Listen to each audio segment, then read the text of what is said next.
A saúde, os cuidados, os métodos para cuidar da saúde, os profissionais de saúde. A saúde é um dos pilares essenciais para a vida e é também um assunto pertinente e crucial no país. Contudo, ainda estamos com 1.689.920 pessoas sem médico de família. Este é um problema que ganhou prioridade, sendo que diminuiu 11% no espaço de um ano. Inclusive, um novo estudo realizado pela DECO-PROTESTE revelou que o nível de satisfação dos portugueses sobre os cuidados de saúde prestados pelo médico de família tem vindo a evoluir positivamente, contrariando os tempos de espera nos serviços de urgência. Nos últimos dias, foi registado um máximo de 10 horas de espera por parte de um utente no Hospital de Santa Maria, em Lisboa, com a pulseira amarela, que é indicativa de apenas 60 minutos de espera. Este sistema, designado como triagem de Manchester, é utilizado nos hospitais do Serviço Nacional de Saúde, mas tem sido pouco indicativo de urgência, tendo em conta as largas horas de espera por um atendimento médico. Mas a fraca saúde do sistema não se fica por aqui. Os últimos meses também ficaram marcados pelo encerramento de diversos serviços de urgência somente na véspera de Ano Novo. Houve conhecimento de 8 urgências hospitalares encerradas e 12 condicionadas. O avanço da medicina tem aliviado as patologias do ser humano e a medicação foi uma porta aberta para a liquidação de dores, de doenças e de estados patológicos. No entanto, hoje em dia, há quem não consiga viver sem a medicação. É quase como um paliativo constante, seja em que idade for. Estamos a falar de quem depende de medicamentos para continuar a viver, seja por uma doença crónica, um transtorno emocional ou simplesmente porque o corpo já não responde sem aquela dose diária. Um dos casos mais preocupantes é referente ao analgésico opioide altamente viciante, o fentanil. Segundo uma notícia divulgada em janeiro de 2024 pelo Jornal Expresso, estava a causar uma epidemia de mortes por overdose nos Estados Unidos da América. Também em Portugal, cerca de 12 pessoas tinham pedido ajuda para serem tratadas por dependência de fentanil. Segundo os dados lançados pelo Instituto para os Comportamentos Aditivos e as Dependências, o ICAD, enunciados pelo Expresso, os casos aconteceram em 2023 e um já no ano passado. Entre estas 12 pessoas, 8 usavam fentanil juntamente com outras drogas, mas as restantes 4 estavam exclusivamente viciadas nesta substância que nos últimos anos tem vindo a ser cada vez mais prescrita pelos médicos para o controlo da dor. Além disso, o Jornal Expresso soube através do coordenador da Unidade de Desabituação do Centro das Teipas em Lisboa, Miguel Vasconcelos, que um dos casos se refere a um homem com cerca de 50 anos que não tem histórico de abuso de drogas e a quem foi prescrito fentanil num hospital privado de Lisboa para tentar aliviar uma dor lombar. Ainda há outro tipo de alerta, os antidepressivos. De acordo com os dados consultados pelo Jornal Expresso, aos números do Infarmed, todos os dias são vendidas, em média, 33 mil embalagens de antidepressivos nas farmácias portuguesas. A prescrição tem vindo a subir todos os anos, registrando um crescimento de 80% entre 2013 e 2023. Há quem diga que a saúde pública em Portugal está por um fio. Urgências entupidas de doentes, tempos de espera, profissionais a escolherem trabalhar no serviço privado e até no estrangeiro. Como é que será o futuro da saúde dos portugueses? Quando a saúde fraqueja, há uma resposta útil e rápida? Este é o tema em debate público. Fique desse lado e conte-nos também a sua história.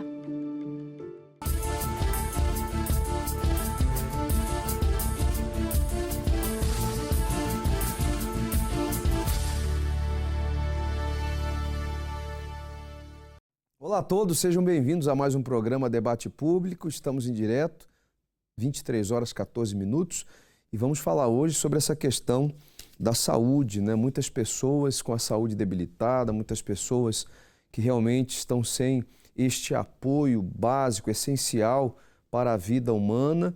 A senhora e o senhor que nos acompanham de qualquer lugar do mundo através da aplicação da Unifé TV Portugal, você pode interagir conosco, participar através do 918, nosso WhatsApp, 617-038, prefixo mais 351.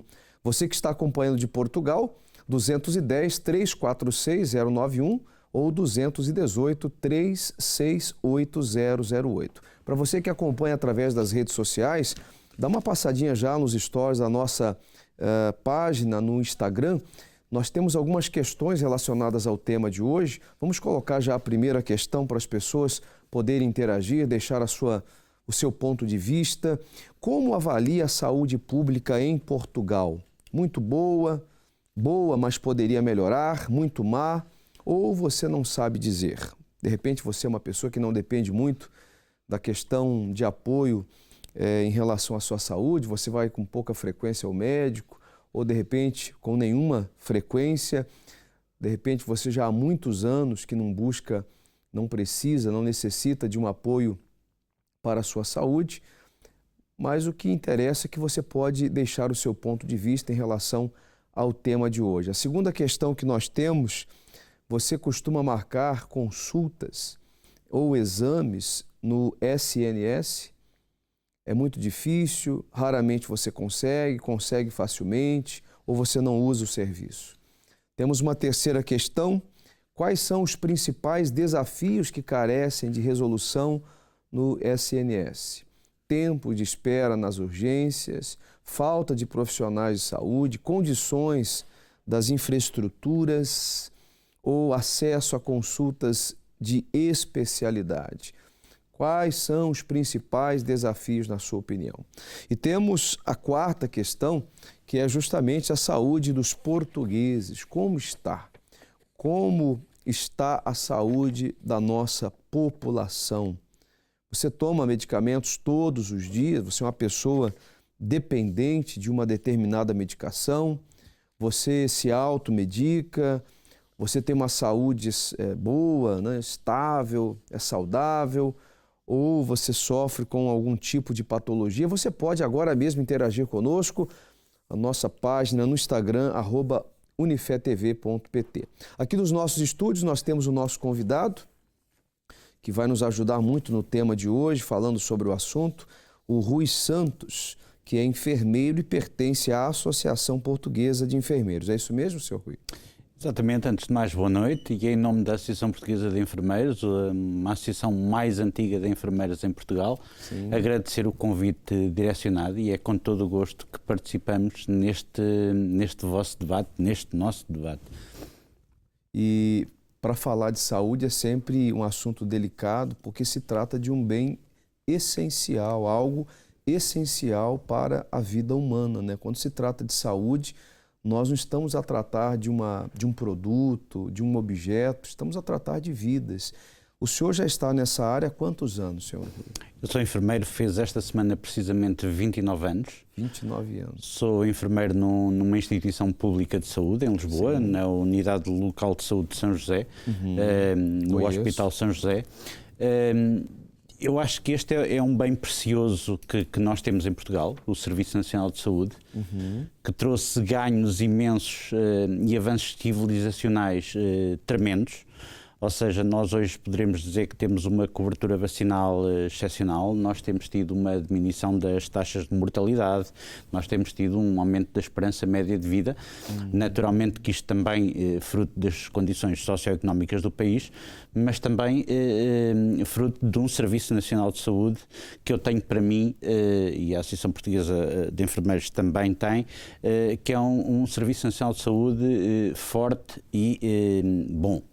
Naturalmente que, com todas as notícias que têm vindo a público e que são reais, portanto não vale a pena escamotear os factos, há grandes debilidades neste momento no Serviço Nacional de Saúde e, portanto, há atrasos no atendimento, há congestionamentos nas urgências, há demora na marcação de consultas de especialidades. Em todo o caso, há aqui algumas opções, eventualmente, que têm ou que devem ser tomadas, que podem mitigar alguns destes efeitos. Eu acho que essencialmente para quem nos ouve, para quem nos vê, eu acho que aquilo que os portugueses, os habitantes de Portugal, naturalmente, que recorrem ao Serviço Nacional de Saúde, precisam essencialmente de confiança no serviço. Confiança no serviço. Todas as pessoas que eu converso, Sr. Rui, que foram atendidas, claro que há essa questão de acessibilidade, o tempo de espera, ok. Mas todas as pessoas que eu costumo conversar, que tiveram a necessidade de um internamento, de um tratamento, todas elas falam muito bem da saúde pública em Portugal. Naturalmente, era isso que eu queria reforçar, ou seja, há debilidades, há fragilidades no Serviço Nacional de Saúde, mas o Serviço Nacional de Saúde, depois de acedermos, acaba por prestar cuidados que eu diria de excelência e que não são igualáveis em outro qualquer setor. Ou seja, nós se tivermos um utente a precisar com doença oncológica e a precisar de cuidados diferenciados na área da quimioterapia e da radioterapia, o Serviço Público dá uma resposta que mais ninguém dá resposta. Se nós tivermos um doente com um grande problema cardiotorácico e a necessitar de um transplante, por exemplo, de pulmões e de coração, é também no serviço público que é feito com excelentes profissionais nessa área, e toda a área essencialmente do intensivismo, dos cuidados também em fim de vida e por aí fora, que são cuidados que eu diria que o Serviço Nacional de Saúde presta com grande acuidade e de uma forma muito positiva. Eu acho, contudo, que há aqui uma questão que vale a pena nós pensarmos nela. As infraestruturas é um problema que nós não conseguimos resolver no curto e médio prazo, portanto nós não vamos, falo pelo meu hospital, portanto que é um velho convento do centro de Lisboa, não vamos conseguir modificar, mas que efetivamente tem muito boa gente a trabalhar lá, excepcionais cuidados, direi eu, assim como a maior parte dos outros hospitais, mais velhos, mais novos. Agora, o acesso a esses cuidados, ou seja, como é que se chega a esses cuidados? E temos 2 ou 3 portas de entrada. Temos a urgência, né? Quem chega com um processo agudo, e aqui nós temos muito a questão de dizer que temos muitas falsas urgências.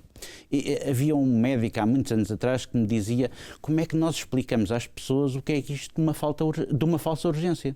Porque a pessoa é que se sente doente, não sou eu, como profissional, que lhe vou dizer: olha, não, isso não é para ir à urgência. Portanto, há aqui um trabalho de literacia que tem que ser feito com os portugueses. Os portugueses têm que ter confiança na linha de saúde 24, os portugueses têm que ter confiança nos cuidados de saúde primários, nos centros de saúde. Só quando houver esta confiança é que as pessoas deixam de ir tanto à urgência, com questões, diria eu, menor. Mas diria eu, porque para a pessoa, eventualmente, são major. Agora, repare, andamos todos a dizer, e hoje o Conselho de Administração do Hospital Amadora Sintra veio dizer, na nossa urgência só mesmo depois de ligar para a Saúde 24, e até colocaram um telefone à porta do serviço de urgência para as pessoas ligarem para a Saúde 24 já dentro da urgência. Sim. Ou seja, não há este trabalho feito com as pessoas de que efetivamente há um serviço de triagem, e permite-me dizer, realizado por enfermeiros, e bem por enfermeiros, que é feito e que as pessoas efetivamente devem recorrer e que tem mais valia, ou seja, para uma pessoa que liga para a Saúde 24, quando chega a uma urgência não pode ser igual se foi triado pela Saúde 24 ou se não foi triado pela Saúde 24. A pessoa tem que sentir, quando o enfermeiro da Saúde 24 diz: eu vou mandar um fax para a urgência, ou um mail, agora é um mail para a urgência, que a urgência efetivamente prioriza aquela pessoa. Sim. Porque ela ligou para a Saúde 24. A pessoa que efetivamente tem uma diarreia, tem uma constipação, está um bocadinho a respirar menos bem, mas essencialmente pingo no nariz, tosse e por aí fora, provavelmente, se tiver uma consulta aberta nos cuidados de saúde primários, ou seja, no centro de saúde, em que efetivamente haja uma mini urgência, uma consulta do dia com um médico que esteja de urgência, e se a pessoa confiar naquele módulo do serviço, a pessoa escusa de ir à urgência. Portanto, nós poderemos dizer, e há várias instituições que hoje têm isto, ou seja, os doentes triados com verde, que são aqueles que numa urgência ficam mais tempo, a esse doente, quando ele é triado com verde, devia-lhe ser garantido uma consulta no centro de saúde muito mais rápida do que o atendimento do hospital. Escusava ficar 8, 10 horas à espera. Não ficava 8, 10 horas e dizia hoje até às 8 da noite, sim, ou por aí fora, o senhor tem acesso a um médico nos cuidados de saúde primários. E isto é fundamental que seja feito. Houve um projeto piloto do antigo ACES de Almada Seixal, precisamente com este processo, em articulação com o Hospital Garcia da Horta, que era a consulta do dia, e portanto foi um projeto que deu frutos. E assim, agora, nós precisamos é que as pessoas confiem nos serviços de saúde e que as pessoas sintam que vão ter resposta nos serviços de saúde. Porque se as pessoas entendem que não há respostas, então aquilo que as pessoas fazem é fogem para os seguros de saúde para irem aos hospitais privados, que são complementares ao Serviço Nacional de Saúde. Não tenho aqui qualquer preconceito ideológico com as instituições privadas, mas reparemos que hoje em dia, quando nós vamos a uma instituição privada, aqui por exemplo em Lisboa, também esperamos tantas ou mais horas. Agora, aquilo que é o vox pop, se quisermos, é dizer mal do Serviço Nacional de Saúde. Quando depois de nós termos acesso ao Serviço Nacional de Saúde, obviamente que há casos em que as coisas correm menos bem, mas há cirurgias, há internamentos, há vigilâncias. Naturalmente, com um grande déficit de profissionais no Serviço Nacional de Saúde. Sim. Há um grande déficit de profissionais no Serviço Nacional de Saúde. Daqui a pouquinho nós vamos entrar nesse ponto, Sr. Rui, porque há muito por falar a respeito disso e o senhor tocou aqui em pontos extremamente importantes para a nossa sociedade poder ter um raio-x do que é a saúde pública em Portugal. Nós temos por Zoom também o André Marques, que é representante e delegado do CTU, é isso mesmo? Me dê imagem, por favor. Boa noite, seja bem-vindo. Boa noite.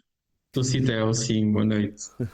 É um prazer estar aqui. O meu colega, o Rui, já foi adiantando muitas das coisas que eu iria tocar nesta primeira intervenção. E sim, o Serviço Nacional de Saúde é a maior conquista da democracia portuguesa, mas enfrenta alguns desafios que importa aplicar-nos para resolver, e eu subdividi esses desafios em três.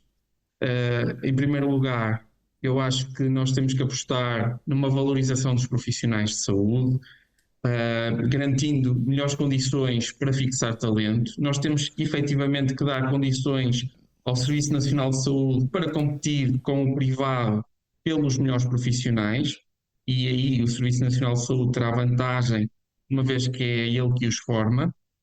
Depois, há que apostar no reforço dos cuidados de saúde primários, como a colega já falou, para aliviar a pressão nos hospitais.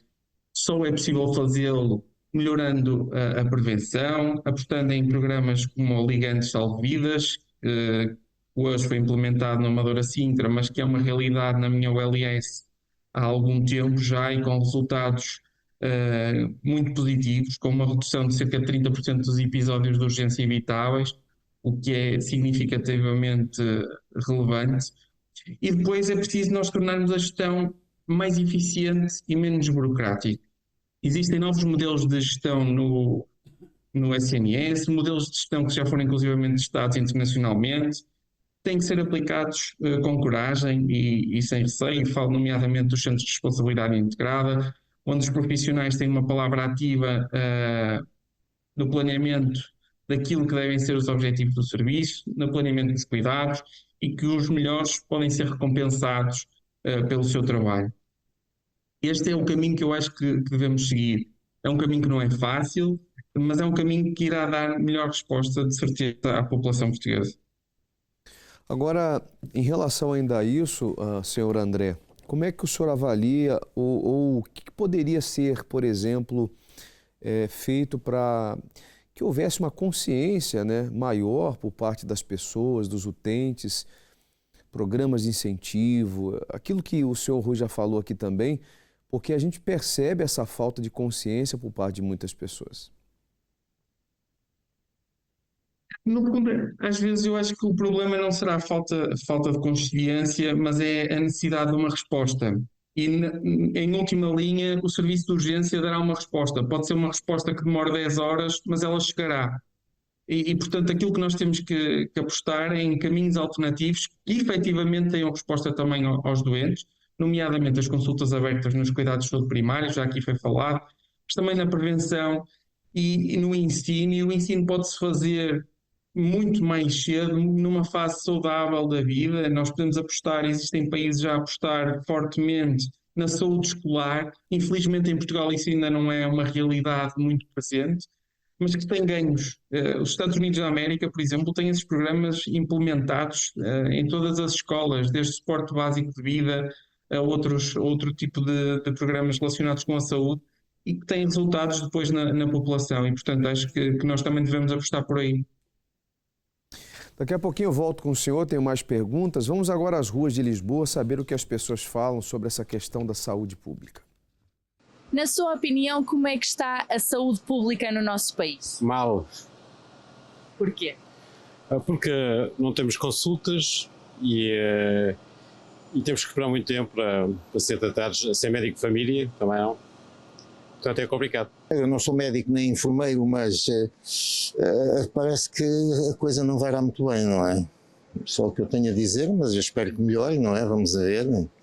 Mas o que é que tem? Deve ter esperança, não é? Eu particularmente não tenho assim grande razão de queixa, porque as minhas doenças ou pseudodoenças, ou menos ao estado de saúde menos bom, eu não me posso queixar muito, pela minha idade eu vou a caminho dos 87 e não tenho assim grande queixa. Os meus casos foram tratados normalmente, penso eu, não é? Não tenho assim razão de queixa. Mas é só por aquilo que eu ouço nos noticiários, é que parece que a coisa não corre lá muito bem. Eu dou mal 60%. Sim, 60% está horroroso. O que é que tem visto nos últimos tempos? Olha, morreu muita gente nos hospitais. Também digo uma coisa. Há certas pessoas que deviam pensar duas vezes, principalmente os idosos estão em casa, ouvem os telejornais, há vários a repetir sempre na televisão para não irem sem ligar para o Serviço Nacional de Saúde, para tentar ir ao... E faz-me a minha impressão, porque também não sou jovem, eu acho que só se a farmácia não pudesse mesmo ajudar. Também há aqueles casos, problemas como é que é dizer, cardíacos, um ABC, isso tudo bem. Agora quando são gripes, quando me dói um pé, dói-me um braço, ai por amor de Deus, eu não vou. Eu como sou daquelas pessoas e tenho uma doença grave de ossos e mesmo assim não vou. O que mais me preocupa é se eu preciso de ir para o hospital e estar lá 10 horas ou 12 horas lá, porque tenho 80 anos, não é? Isso assusta-me um bocado. De resto, pronto, ali a médica de família é espetacular. A nossa médica, uma médica nova que lá está agora, é espetacular.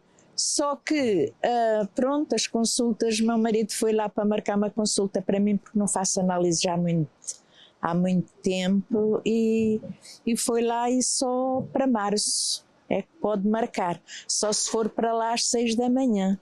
Eu pessoalmente, vou ser muito sincera, não tenho tido razão de queixa, porque desde que me lembro, meus filhos tenho 2 filhos, um tem 42 e a minha filha tem 33, portanto sempre foram assistidos pela saúde pública, nos hospitais, no centro de saúde, e graças a Deus apanhei sempre bons médicos e também, claro, o tempo de espera já se sabe que nos hospitais é sempre um bocadinho. Mas eu também vou lá tantas poucas vezes porque é só mesmo necessário. Agora, pelo que eu ouço falar, está muito mal. Está difícil, as esperas são muito grandes. E é assim, é complicado porque as pessoas muitas vezes, e depois não só, vão ao hospital, são diagnosticados, mal diagnosticados, vão para casa e muitas vezes acabam por falecer porque não foram bem feitos o diagnóstico. Muitas vezes também não é fácil, nós temos que pôr no papel do outro lado, porque nós temos que pensar, em nossa casa tudo corre bem? Não. E às vezes podia correr melhor? Pode. Portanto, nós se calhar somos um bocadinho o espelho daquilo que se passa no nosso país. Não tenho, nem pensar nisso. Até os enfermeiros e os médicos estão a fugir para os outros países para ganharem mais uns troquinhos, por isso aí logo se vê que não há médicos nem um terço, meu Deus. Então o que é que na sua opinião precisa de mudar, o que é que está a faltar? Mais dinheiro. O Estado anda a gastar muito dinheiro não sei aonde, anda a roubar muito não sei aonde, deviam dar aos médicos, vá. Quem diz médicos, outras profissões. seja, só assim é que tudo iria melhorar? Mas eu acho que sim. Incentivá-los, principalmente os jovens que se formam cá em Portugal.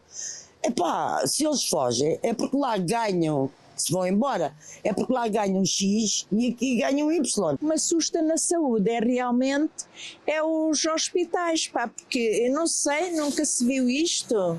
É que não é só em Lisboa, é por o país, por todo lado, não é? Agora diga-me lá, uma pessoa vai para ali cheia de dores, uma pessoa velhota começa logo a pensar que vai patinar desta para melhor ou para pior, a gente não sabe. E estar ali 10 e 12 e 14 horas, como eu ouço sempre as notícias todas, e realmente acho que eles deviam... não sei o que é que haviam de fazer, mas antigamente a gente íamos aos hospitais, éramos bem atendidos. Eu tenho um estabelecimento aqui em Moscavide, tenho 12 funcionários que colaboram comigo e tenho uma pessoa que está com um cancro. Ela tem tido dificuldades medonhas para os tratamentos. Eu isso acho uma coisa que é inadmissível. Portanto, acho que devia dar o apoio direto, tudo de bom para que essa pessoa tivesse um bem-estar para poder muitas vezes recuperar. Muitos não recuperam, mas se forem acompanhados de princípio e houver mais dignidade nesse sentido, eu acho que era bom para todos. E essas pessoas sofrem muito. Me dê mais, por favor, do senhor André. Tenho mais duas questões. A primeira, nós vimos aí alguns entrevistados falando a respeito da falta de recursos para a saúde. O senhor acredita que seja um dos pontos fracos da nossa saúde, que possa ser melhorado? E também a questão desse déficit na profissão, pessoas não querendo dar seguimento na profissão em Portugal, muitos jovens que tinham um sonho de seguir uma carreira dentro da saúde pública acabam por desistir. Fale um pouquinho sobre isso. Sim, eu tive a oportunidade hoje de lançar um artigo de opinião sobre isto, sobre a retenção de profissionais de saúde no SNS e, efetivamente, a nova geração já não quer apenas as questões salariais. Vive muito mais além do que as questões salariais. Quer ver o seu mérito reconhecido, quer ver o seu trabalho bem feito, cumprido, mas sem exageros de carga horária, sem sobrecarga absoluta de trabalhos com condições que muitas vezes podem não ser as ideais. E, portanto, isso leva a que alguns sintam tentados a abandonar essas profissões. Nós temos que perder também um bocadinho aquela noção muito ligada ao século XIX, que as pessoas só iam para estas profissões por vocação. Não, os profissionais vão por vocação, vão porque gostam do que fazem, mas efetivamente também têm uma família em casa e também precisam de lhe dar boas condições, precisam de ter tempo para criar os seus filhos, para brincar com eles, para os educar. Portanto, tudo isto pesa no seu dia-a-dia. Eu não acho que exista uma falta de recursos marcada no SNS. Efetivamente, o Orçamento de Estado para a Saúde em Portugal hoje ronda os 17 mil milhões de euros anuais, e se nós formos comparar com há 10 anos atrás, estamos a falar num aumento de cerca de 50%.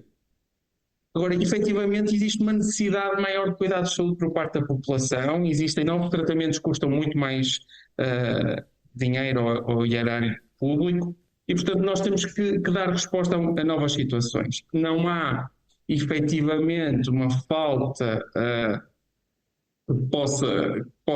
nós não temos recursos ilimitados e não podemos injetar dinheiro para cima do problema sem pensarmos.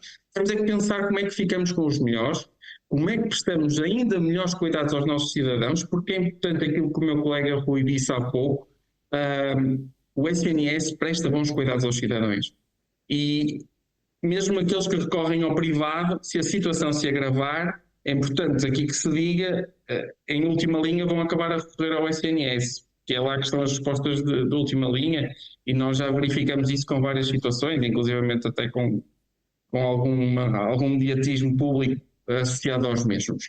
Agora, nós precisamos efetivamente de melhorar as condições dos profissionais de saúde, porque eles são um verdadeiro pilar do SNS, e só com verdadeiros profissionais motivados, ficando com os melhores e não os perdendo para o estrangeiro ou não os perdendo para o setor privado, é que nós podemos prestar melhores cuidados de saúde à nossa população.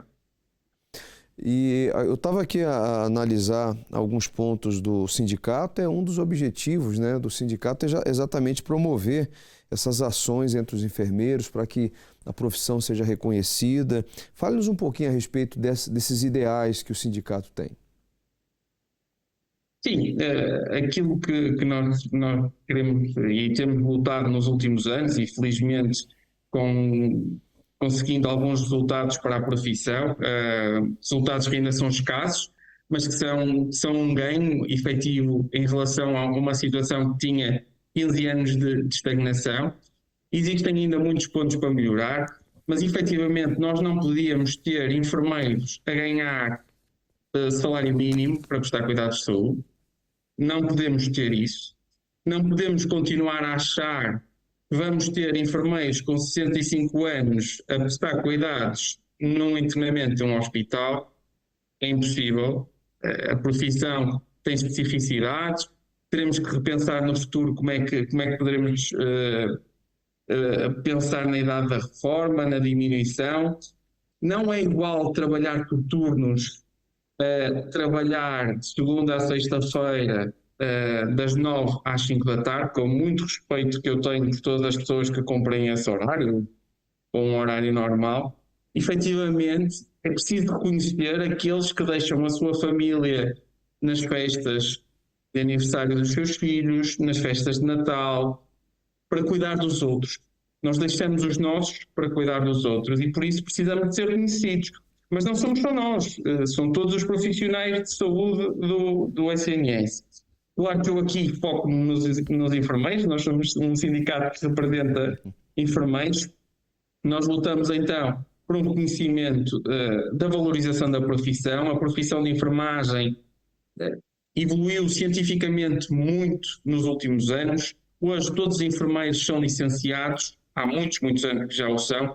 Muitos deles já têm mestrado, muitos deles já com doutoramento. Portanto, estamos a falar de uma ciência própria, tem resultados para mostrar, não compete com nenhuma das outras profissões, mas sim atua em complementaridade com as mesmas. Só assim é possível termos um SNS de qualidade, atuando todos em conjunto. E os enfermeiros, efetivamente, têm que ser reconhecidos. E é esse os propósitos do CITEL e julgo que dos outros sindicatos, ou tenho esperança que seja dos outros sindicatos também, embora do CITEL eu tenho a certeza que o principalmente porque reconheço muita competência e muito esforço de quem nos lidera e quem nos representa nas reuniões com as mais altas instâncias de saúde em Portugal. E, portanto, conhecendo os seus ideais, sei que os enfermeiros estarão bem defendidos, certamente.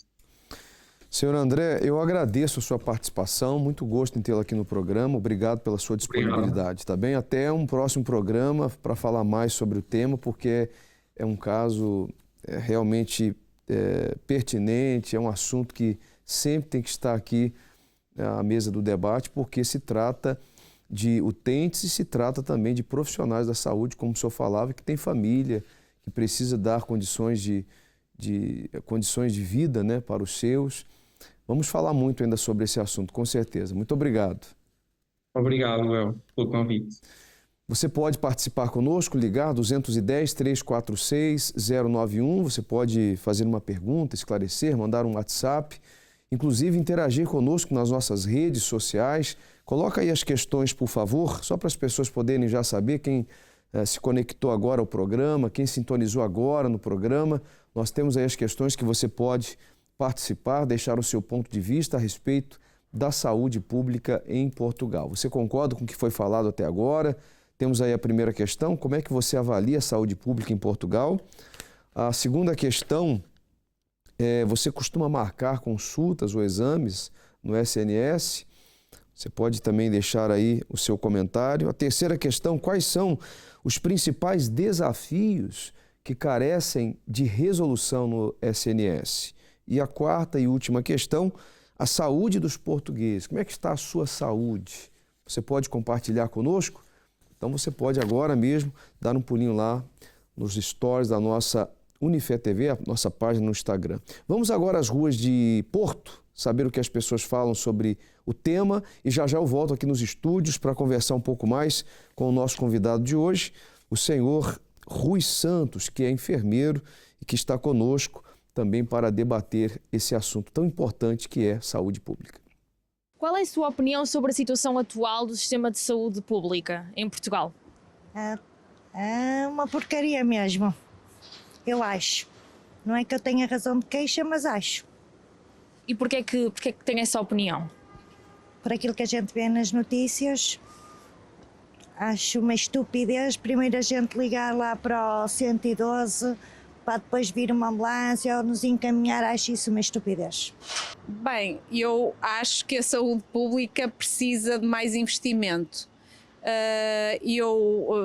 Ouvem-se, eu não sou propriamente utilizadora da saúde pública porque eu vou ao privado, médicos privados e hospitais privados, precisamente porque o tempo de espera é enorme. Os médicos, pronto, são escassos e, portanto, tento sempre ir ao privado, porque tenho outro subsistema de saúde. Pois, não sei se há poucos médicos, mas a verdade é que se há poucos é deixar formar mais, porque há muita gente que quer ir para a medicina e não consegue, portanto, se calhar abrir mais vagas, não sei, acho que a classe médica também é um bocadinho difícil de alterar as regras. E muitas vezes também acho que não há interesse da classe médica que haja mais médicos, que se formem mais médicos.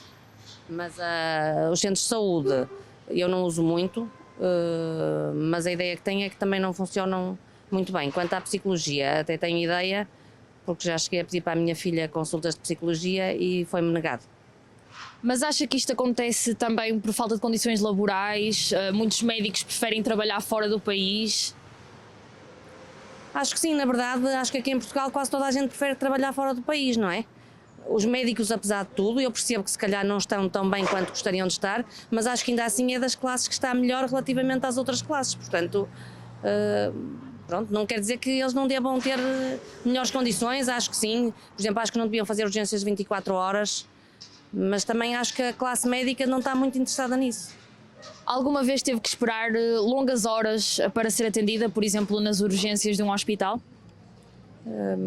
Sim, pontualmente. Eu não uso muito o serviço público, como disse. Uso relativamente pouco.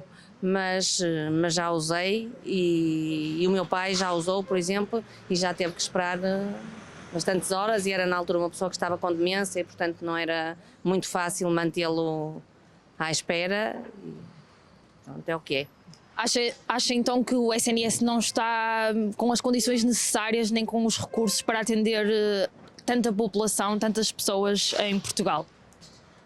Acho que não está, mas também acho que há muita gente que recorre ao SNS, aos hospitais, não é ao SNS, aos hospitais. Acho que agora está a ser feito um esforço para mudar isso, nomeadamente com a linha da Saúde 24, e que não tem necessidade nenhuma de ir a uma urgência do hospital. Olha, eu estou com uma constipação terrível, ainda não fui a lado nenhum, porque realmente há muita gente que depois recorre assim aos hospitais sem grande necessidade, não é? Através do Serviço de Saúde 24, as pessoas muitas vezes resolvem os problemas. Mas eu continuo a dizer, e isso é muito aborrecido, uma pessoa ir com um problema qualquer de saúde para o hospital e passar lá horas, não é? Olha bem, eu, quanto a mim, em muitos pontos não está correto, não está certo, não é?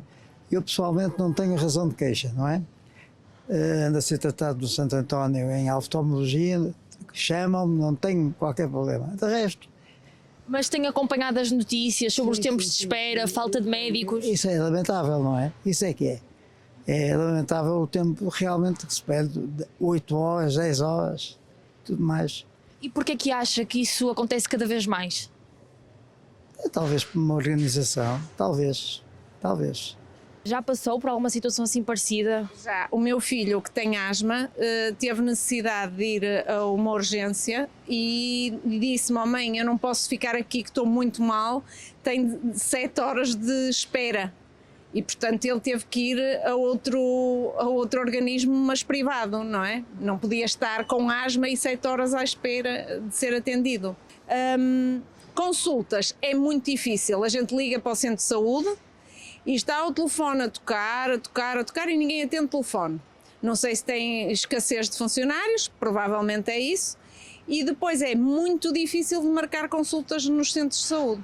Então acha que o SNS tem falta de recursos para apoiar a população? Acho mesmo que tem falta de recursos. Mas assim, de um modo geral, que mudanças é que podiam ser feitas? Algumas mudanças para melhorar este sistema? Talvez porem mais médicos e pagarem melhor a eles, claro. Muitas pessoas, senhor Rui, que falam de situações do ponto de vista delas, né? Eu anotei aqui algumas coisas, a senhora que acha um absurdo o tempo de espera de uma ambulância, né?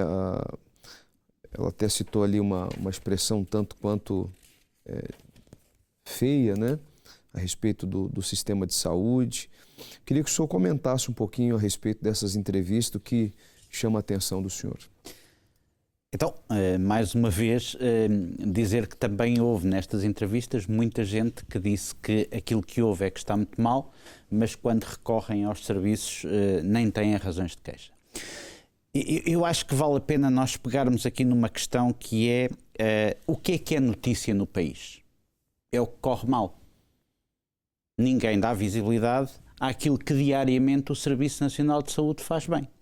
Portanto, naturalmente, aquilo que é notícia para as pessoas é o tempo de espera que passam para ter uma urgência. É o tempo de espera de uma consulta. E, naturalmente, há um conjunto de outras coisas que correm bem. Eu dou só aqui o exemplo da resposta que o país e que o Serviço Nacional de Saúde deu em termos de Covid. O que é que aconteceu? Ou seja, a resposta positiva que o Serviço Nacional de Saúde deu à população que habita em Portugal em termos de Covid. Eu acho que é fundamental para todas estas pessoas que aqui interviram que nós digamos uma coisa. E este tem que ser um compromisso político dos partidos, do governo, também dos sindicatos. Nós temos que centrar o Serviço Nacional de Saúde verdadeiramente no cidadão. E o Serviço Nacional de Saúde continua centrado nos profissionais, nos interesses corporativos, de médicos, de enfermeiros e por aí fora. E nós dizemos que o sistema tem que ser centrado no cidadão, então nós temos que ver o que é que dá a melhor resposta ao cidadão. Nós vamos ou não apostar na saúde pública quando digo nos cuidados de saúde primários, ou seja, na promoção da saúde e na prevenção da doença. Ou seja, vamos instituir programas de controle da diabetes e de hipertensão. Vamos investir na saúde escolar, como o André aqui disse.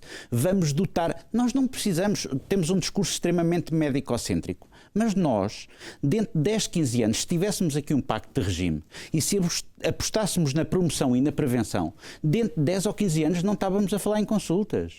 A grande questão é como não estamos a apostar claramente naquilo que é a prevenção. Nós continuamos a ter mais diabéticos, nós continuamos a ter mais amputações de membros por causa da diabetes, ou seja, nós temos mais doença. E aquilo que nós temos que fazer é, além da literacia que já falei na minha primeira intervenção, aquilo que nós temos é que dotar o sistema daquilo que o cidadão precisa. Ou seja, nós não podemos falar só de estilos de vida saudável se depois nos cuidados de saúde primários nós não fazemos o acompanhamento da tensão arterial, não fazemos o acompanhamento da diabetes, não fazemos o acompanhamento do tabagismo. E mais uma vez digo que se não houverem interesses corporativos por trás disto tudo, eu poderei dizer que com recursos de enfermagem nós podemos ter estas consultas havendo um acompanhamento mais sistemático, e espero que não me levem a mal aquilo que eu estou a dizer, mas não me faz sentido que um utente que é acompanhado pelo seu enfermeiro de família e que tem a tensão arterial estável, não é? E que tenha que ter uma consulta médica para lhe passarem uma receita. Ou seja, perante uma situação que está estabilizada, se é uma doença que não tem picos de agudização, e se é crónica, há outros profissionais que podem fazer este acompanhamento, sendo que, por exemplo, de anualmente ou de 2 em 2 anos tenha que ir ao seu médico. Mas do que é que eu estou a falar aqui? De uma coisa que pouca gente fala, é que nós não temos de ter médicos de família, nós temos de ter equipas de saúde familiares. E se nós tivermos, muito se fala nos modelos organizacionais e fala-se nas USFs, nas unidades de saúde familiares. Mas nós o que temos de ter nas USFs, ou chame-se como chamar, porque para a pessoa que está em casa não interessa, ela vai ao centro de saúde, ela tem que ter uma equipa de saúde familiar em quem confie. E, portanto, tem que ter o seu médico, tem que ter o seu enfermeiro, tem que ter o médico que articula com o enfermeiro que articula com o médico e que lhe dá uma resposta em cuidados de saúde. Reparemos que toda esta discussão que nós fazemos, e fazemos muita discussão, eu dei agora o exemplo das equipas de saúde familiares, a questão das maternidades. Qual é que é o papel do enfermeiro especialista em saúde materna e obstétrica? A maior parte dos partos eutócitos, isto para quem lá está em casa, estamos a falar de partos naturais, por via baixa, sem necessidade de fórceps ou ventosa, é feita por enfermeiros especialistas em saúde obstétrica. Portanto, este recurso tem que ser valorizado e aproveitado porque é efetivamente este recurso, o enfermeiro especialista, que faz a maior parte dos partos eutócitos. Portanto, nós temos aqui também, no jogo das profissões de saúde, redistribuir e voltar a dar, sem haver aqui nenhum problema de egos de quem é que faz o quê. Porque se nós não tivermos este problema de egos, ou seja, se nós efetivamente quisermos trabalhar para o cidadão, e centrar o modelo no cidadão, então nós não vamos ter aqui problema de quem é que faz as vigilâncias ao 3º mês, ao 4º mês ou ao 6º mês, porque todos os profissionais são importantes e as pessoas aquilo que querem é respostas em saúde e nós continuamos a falar sempre da doença, dos problemas. As pessoas só vão à urgência porque têm um processo agudo de doença. Se nós não deixarmos agudizar aquele processo, as pessoas não vão tanto à urgência. Sendo que há aqui outra área que eu gostava só de dar aqui uma pincelada, se me perdoa a expressão. Nós hoje em dia temos também um papel fundamental na capacitação para o autocuidado. Ou seja, nós cada vez mais, e os meios hospitalares, cada vez mais, antigamente, por exemplo, quando eu comecei a trabalhar, para fazer uma cirurgia à próstata, estava-se uma semana internado. Hoje, para uma cirurgia à próstata, está-se 2 ou 3 dias internado. O que quer dizer que os tempos de internamento são mais curtos. O que quer dizer que nós temos que capacitar aquela pessoa e a família para no domicílio estar atento aos sinais de alerta. Portanto, nós temos que ensinar a pessoa a lidar com o seu pós-operatório, com o seu pós-doença aguda, com o seu pós-internamento. E aqui nós temos que pegar numa coisa que a mim me diz particularmente gosto, que é, por exemplo, na literacia no âmbito das apps, das aplicações em saúde, das aplicações em que se possa fazer o registro do estado, em que a pessoa vai ao seu smartphone ou ao seu tablet, dir-me-ão, mas os idosos não têm acesso. Certíssimo. Há 20 anos atrás, quando surgiu o IRS para preencher online, também diziam que não era possível, mas hoje em dia toda a gente preenche o IRS online. Portanto, aquilo que nós temos de treinar as pessoas e ensinar as pessoas, não é treinar, é ensinar as pessoas, é que elas possam fazer o controle da sua situação aguda de doença, por exemplo, no momento da auto-hospitalar, em que possam pôr os sinais vitais no telemóvel, em que possam pôr como é que está a febre, como é que está o grau de dor e que haja alguém do outro lado da linha ou do outro lado do sistema que olhe para aqueles dados e que possa contactar a pessoa e que lhe possa dar um feedback acerca daquilo que pode e que não pode fazer. Se a pessoa tiver este feedback da parte do centro de saúde, da parte dos follow-ups da Saúde 24, de parte dos profissionais, as pessoas vão recorrer muito menos às urgências. E porquê? Porque as pessoas sentem-se confiantes naquele profissional que lhes está a transmitir. Diga, olha, hoje fica em casa. Está com tosse, sim senhora. Aquela senhora dizia que estava constipada ali há bocado, mas não estava com máscara. Temos que habilitar para estes estilos de vida, que é, se está constipada, deve usar máscara. Mas há coisas que se podem fazer em casa. Pode-se hidratar, pode-se fazer vapores. Mas para muitos é mais fácil ir para as urgências, né? Hoje é uma questão até de hábito. Naturalmente que sim, mas por isso é que eu digo que é um papel e nós enfermeiros nesse aspecto, portanto a nossa formação tem como base este ensino à pessoa.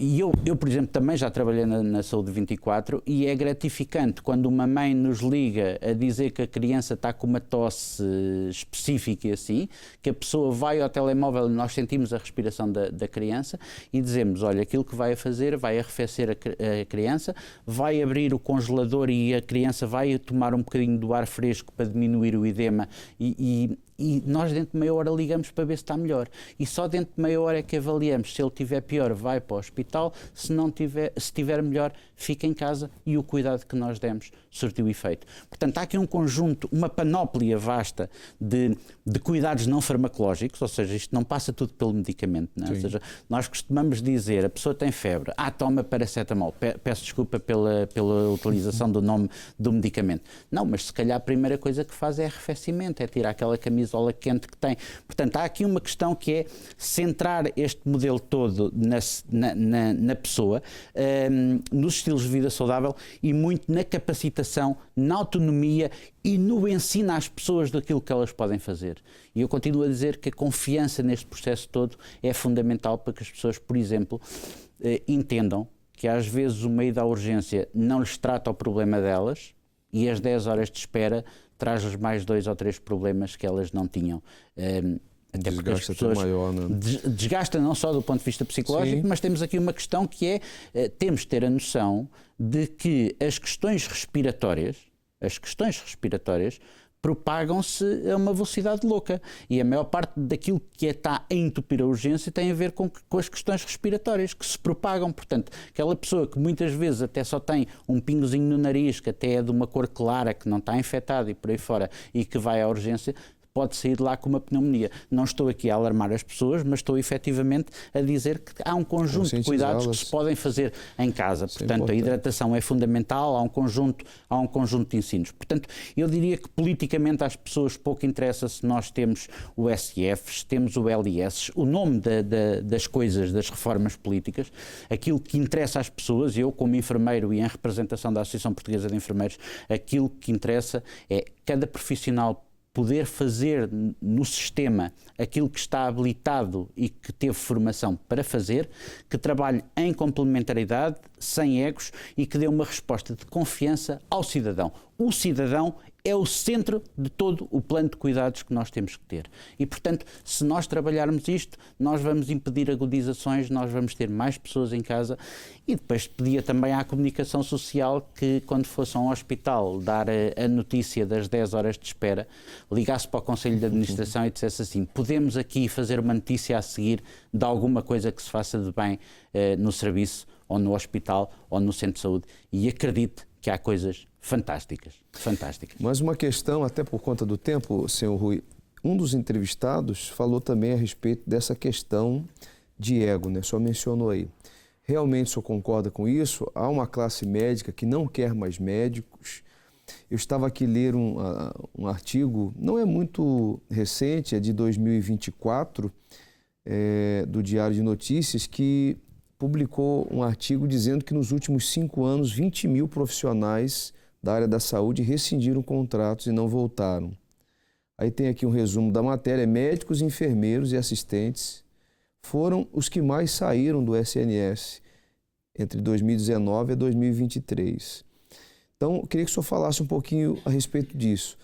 Uma das entrevistadas fala que uma classe médica não quer mais médicos, dificulta, etc. Aqui fala sobre médicos, justamente o oposto, que desistiram da profissão por conta dessa carga horária, ou dessa impaciência, ou dessa má organização que há no sistema. Trabalhar na saúde é especialmente duro, não é? Ou seja, ontem ter chegado a casa depois e descansar bem, depois de estar a prestar cuidados a um utente que estava connosco há muito tempo e que faleceu, não é fácil. Não é fácil, portanto, é penoso trabalhar na saúde, é penoso. É muito mal pago. Só nos últimos anos é que tivemos alguns incrementos salariais, mas trabalhar na saúde é mal pago. E eu entendo muitas das saídas por este desgaste, por esta falta de compensação. No que concerne aos médicos, entendo e aos enfermeiros, portanto, que muitos saem para o estrangeiro porque são mais compensados, e tanto médicos como enfermeiros são muito bem formados, portanto, em Portugal. Nós somos uma boa escola para toda a Europa, muito boa escola, reconhecida em toda a Europa.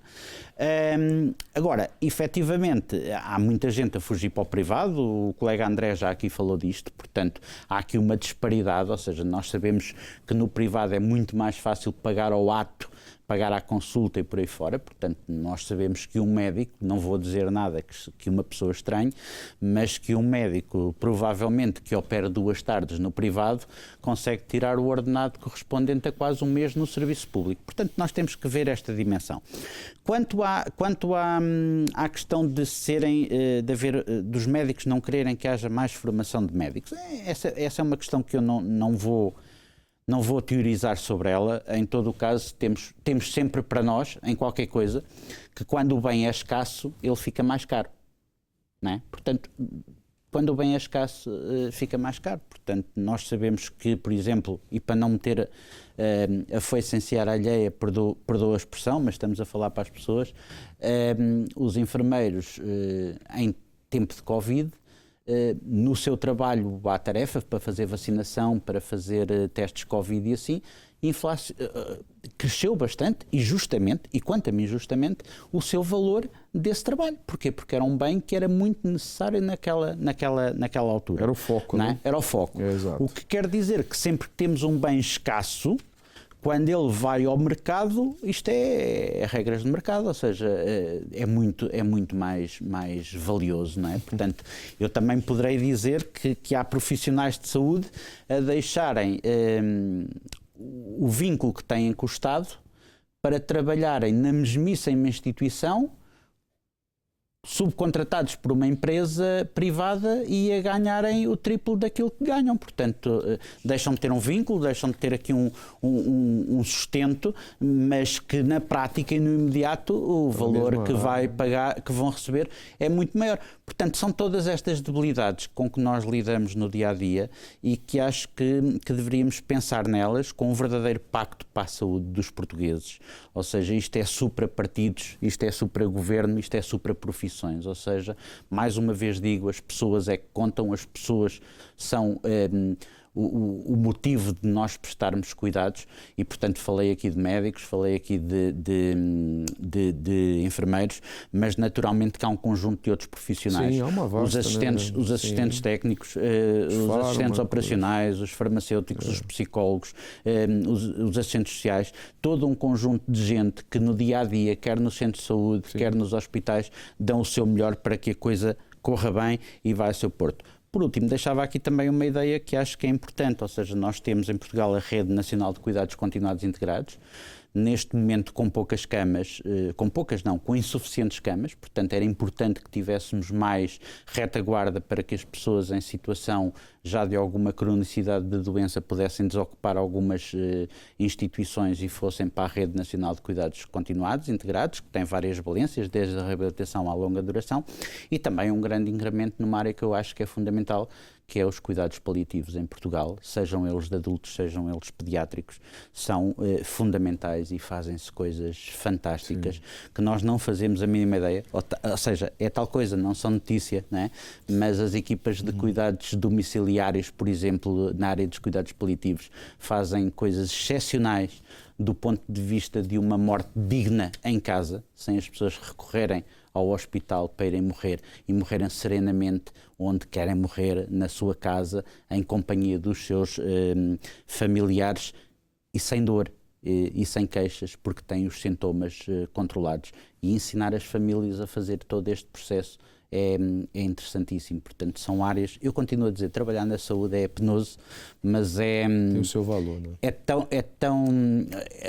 Dei o exemplo da questão de ontem, porque é verdade, nos ter falecido, porque somos uma equipa, um utente, mas também faleceu calmo, tranquilo, depois de uma conversa, bem cuidado, sem dores. Portanto, nós conseguimos, no meio desta coisa que é a desgraça e que é o sofrimento alheio, conseguimos fazer coisas bonitas, conseguimos proporcionar a ida das pessoas. Que isso deveria ser noticiado, bem noticiado, né? Porque, como o senhor falava há pouco, nós sabemos que há 99% de coisas boas e 1% que de repente não correu tão bem. E aí a mídia, de uma forma geral, pega isso e acaba estragando ou tentando denegrir aqueles 99% de coisas boas que foram feitas. Vamos finalizar o programa só vendo o ponto de situação da nossa enquete. Coloca, por favor, a primeira questão, por gentileza. Como é que as pessoas avaliaram aí? 5% muito boa, 19% boa, mas poderia melhorar, 52% muito má. E 24% diz que não sabe o que dizer. O senhor quer comentar sobre isso aí, rapidamente? É a opinião das pessoas e acho que urge aos políticos e aos profissionais que dentro de 2, 3 anos nós possamos fazer esta mesma sondagem e termos resultados significativamente diferentes. Acho que esse é o motivo por que trabalhamos diariamente, é para que estes resultados sejam diferentes e as pessoas sintam confiança no Serviço Nacional de Saúde, nos seus profissionais, em todos eles, e que possam dizer que temos um Serviço Nacional de Saúde satisfatório. Vamos à segunda questão, por favor. Como é que ficou? Marcar consultas ou exames no SNS. 56% diz que é muito difícil, 11% diz que raramente consegue, 17% diz que consegue facilmente e 18% diz que não usufrui do serviço. Agora, entre esses 17% que diz que consegue e os 56%, e até mesmo os 11% que diz que raramente consegue, por quê, né? Se um consegue, se para uns o serviço é eficiente, por que para outros não é? Difícil entender isso. Pois, nós não temos respostas para isto, mas mais uma vez digo que os métodos de marcação também têm que ser agilizados. Ou seja, nós temos que utilizar muito mais as plataformas digitais e as instituições de saúde têm que ter um sistema de marcação muito mais ágil das consultas de especialidade, nomeadamente da primeira consulta de especialidade. Isto é uma coisa sentida, eu acho que estes dados representam aquilo que a população sente e é real. Eu sou enfermeiro, mas também sou utente do Serviço Nacional de Saúde. Sim. Portanto, também lá vou recorrer de vez em quando e sei das dificuldades que temos, não é? Portanto, esta é uma área que temos que trabalhar melhor, muito mesmo. Vamos à terceira, então. Coloca, por favor, a terceira questão. Como é que ficou? Quais os principais desafios que carecem de resolução no SNS? 27%, tempo de espera nas urgências, que já foi mencionado aqui bastante pelo senhor Rui. 40%, falta de profissionais da saúde, que também foi falado muito. 20%, condições das infraestruturas, que eu acredito que também não interfira muito, conforme o senhor falou. Tem aí o caso onde o senhor exerce a função. E 13% acesso a consultas de especialidade. Algum ponto de situação aí nessa questão? É interessante porque aquilo que aparece aqui menos votado é o acesso às consultas de especialidade, com 13%, que era aquilo que na anterior pergunta tinha mais percentagem. Efetivamente, os tempos de espera na urgência, ou seja, nesta área, nesta fase, é aquilo que é notícia, ou seja, eu acho que toda a gente diz que o problema é o tempo de espera na urgência, mesmo não tendo ido à urgência, porque se eu abrir a televisão eu vou ver que é o tempo de espera, portanto digo que é um problema, não é? Depois temos a falta de profissionais, ou seja, a população entende que há falta de profissionais, ou seja, isto é sentido pelas pessoas e este sim é um alerta que tem que ser feito aos nossos governantes. Eles entendem que há... como é que temos que ter mais profissionais e como é que os podemos estabilizar, porque não me interessa só ter um profissional, eu pretendo que aquele profissional esteja no serviço durante uma série de anos e que esteja, o André falou, porque era a área sindical, não é? Ou seja, que esteja com condições, com tempo, com disponibilidade e que não seja tão penoso do ponto de vista de horários e de salário trabalhar numa instituição de saúde. Que é uma das reivindicações quase que o ano todo, né? Pela área da saúde em geral, né? Manifestações, passeatas e reivindicações. Eu como enfermeiro, subscrevo-as, não é? Enquanto membro da Associação Portuguesa de Enfermeiros, não o foco da nossa intervenção as questões salariais. Agora, todos nós sentimos claramente que os enfermeiros são muito mal reconhecidos e que há bem pouco tempo um enfermeiro com 20 anos de profissão, 25 anos de profissão, levava para casa cerca de 1.200 euros. Esta é a realidade. Vamos à última questão, por favor. Como é que ficou? A saúde dos portugueses como está? 35% diz que toma medicação todos os dias, olha aí, uma dependência. 6% diz que faz uma automedicação, 53% diz que está saudável e 6% sofre de uma determinada patologia. esse é o reflexo aí desse ponto de vista do que as pessoas comentaram, né? Não sei se o senhor quer comentar a respeito de algo aí, para nós finalizarmos. 53% de pessoas saudáveis, aquilo que eu espero é que continuem saudáveis, com bons planos de acompanhamento de saúde familiar, que são fundamentais e que se mantenham saudáveis, não é? Precisávamos aqui de cruzar as idades e assim, porque também sabemos que a esperança média de vida tende aumentado em Portugal, portanto, temos pessoas mais idosas e as comorbilidades, ou seja, que são as doenças associadas a cada pessoa, são um conjunto delas, de onde se infere aqui os 35% de pessoas que têm um conjunto de patologias. Portanto, têm a tal hipertensão, depois bem mal, depois são diabéticas, têm aqui uma série de problemas e que precisam de consultas de uma série de especialidades, que é outra coisa que é tremenda, não é? Porque eu quando marco consulta no hospital e preciso de várias coisas, o modelo não está centrado, mais uma vez, não está centrado no cidadão, e eu à segunda-feira vou fazer análises, à terça-feira vou fazer um TAC e à quarta-feira tenho consulta. Portanto, a pessoa, por exemplo, do Alentejo, desloca-se 3 vezes a Lisboa para fazer um conjunto de exames em dias diferentes, porque não há aqui uma centralidade de conseguir. Isto é uma coisa difícil de fazer. Eu compreendo que para quem organiza é difícil de fazer, mas temos que efetivamente optimizar os recursos e que a vinda daquela pessoa à instituição de saúde seja para naquele dia limpar um conjunto de coisas que ela tem para fazer. Agora, aquilo que eu digo aos cidadãos que habitam neste país, que eu acho que é maravilhoso, aquilo que eu digo é para confiarem, para valorizarem aquilo que é de bom e confiarem nos profissionais de saúde, que estamos cá para dar o nosso melhor. E, naturalmente, eu como enfermeiro digo que os enfermeiros estão cá mesmo para serem parceiros nesta centralidade que é o utente como centro da saúde. Muito obrigado pela sua participação. Espero tê-lo aqui num próximo programa para falar sobre o assunto. Em nome da Associação Portuguesa de Enfermeiros, o meu muito obrigado. Foi um gosto estar convosco. Nós é que agradecemos. E para você que acompanhou o programa, fica aí um panorâmico geral de tudo que foi falado a respeito da saúde em Portugal, a saúde pública em Portugal, que é sim muito boa, como o senhor Rui falou. Eu também sou utente, usufruo desse serviço e é excepcional. Com certeza há muitas notícias fakes, há muita informação deturpada que deve ser avaliada. E vamos falar sobre esse assunto em outros programas, tá bem? Vou deixar para você um e-mail para uma sugestão de tema, você que quer sugerir um tema para trazer aqui à mesa do debate, jornalismo@unifetv.pt.